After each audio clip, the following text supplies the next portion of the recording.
वालिया डाकू से वाल्मीकि आर्षि बनने की कहानी। बाल मित्रों, आप वाल्मीकि आर्षि को तो जानते ही होंगे। वह एक महान आर्षि थे तथा उन्होंने महाकाव्य रामायण की रचना की थी, अर्थात रामायण लिखी थी। वाल्मीकि आर्षि का नाम रत्नाकर था। रत्नाकर आर्षि बनने से पहले एक बहुत क्रूर डाकू था। वह घने जंगल में छुपकर बैठता था। जंगल से आने जाने वाले राहगीरों को रोककर उनकी धन संपत्ति लूट लेता था तथा उन्हें मार डालता था और उस संपत्ति से अपनी पत्नी, बच्चों का भरण पोषण करता था। प्रतिदिन शाम को उसकी पत्नी और बच्चे उसकी राह देखते थे कि उन्हें पहनने को आभूषण और खाने के लिए मिठाइयां और अच्छे अच्छे व्यंजन मिलेंगी। उनके आने पर घर के सभी सदस्य उनका प्रेम से स्वागत करते थे। जब लोगों के ध्यान में आया कि यह रास्ता ठीक नहीं है, यहां डाकू रहते हैं, तो फिर धीरे धीरे लोग उस मार्ग से जाने से कतराने लगे। वे डरते थे कि कहीं डाकू उन्हें मार ना डाले। रत्नाकर को लोग वाल्या डाकू के नाम से जानते थे। एक दिन नारद मुनि हाथ में वीणा लिए नारायण नारायण का जाप करते हुए जंगल से निकल रहे थे।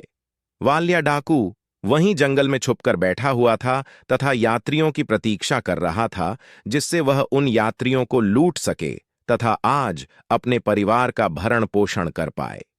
नारद मुनि के शब्द वाल्या के कानों तक पहुंचे। वह उन्हें लूटने के उद्देश्य से उनके सामने पहुंच गया।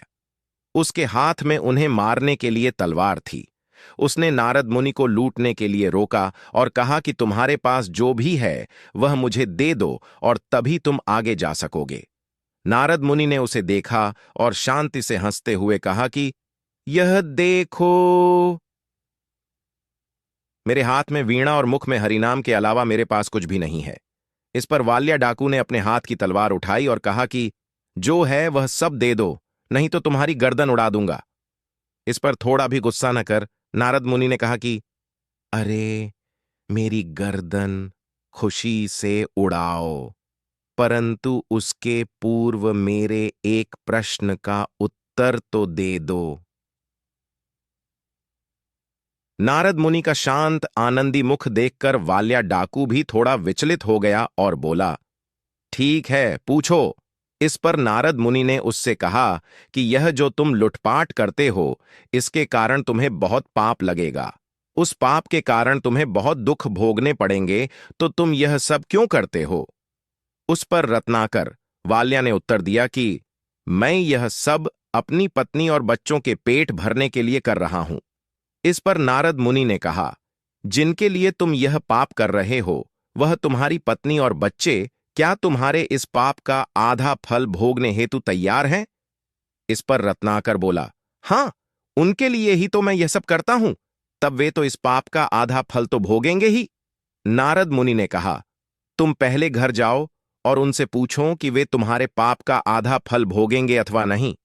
यह सुनकर रत्नाकर, वाल्या ने थोड़ा विचार किया और कहा कि जब तक मैं घर से इस प्रश्न का उत्तर नहीं लेकर आता, तब तक तुम यहीं पर रहना और कहीं भागने की कोशिश न करना। वह अपने घर की ओर चल दिया। घर जाकर उसने अपने पत्नी बच्चों से पूछा कि मैं प्रतिदिन तुम्हारे लिए लोगों को लूटता हूं, मारता हूं, इसके कारण मुझे जो पाप लगने वाला है, क्या उस पाप का आधा फल तुम भोगने के लिए तैयार हो? यह सुनकर प्रतिदिन रत्नाकर का प्रेम से स्वागत करने वाले पत्नी बच्चे उस पर गुस्सा होकर बोले, हमारा भरण पोषण करना तुम्हारा कर्तव्य है। हमने तो तुम्हें पाप करने को नहीं कहा था। तुम ही अपने मन से यह सब करते हो, तो इस पाप को तुमको ही भोगना पड़ेगा। हम इस पाप का आधा फल क्यों भोगें? यह सुनकर रत्नाकर निराश हो गया। जिनके लिए मैंने इतने पाप किए, वे ही मेरे पाप में सहभागी होने के लिए तैयार नहीं है।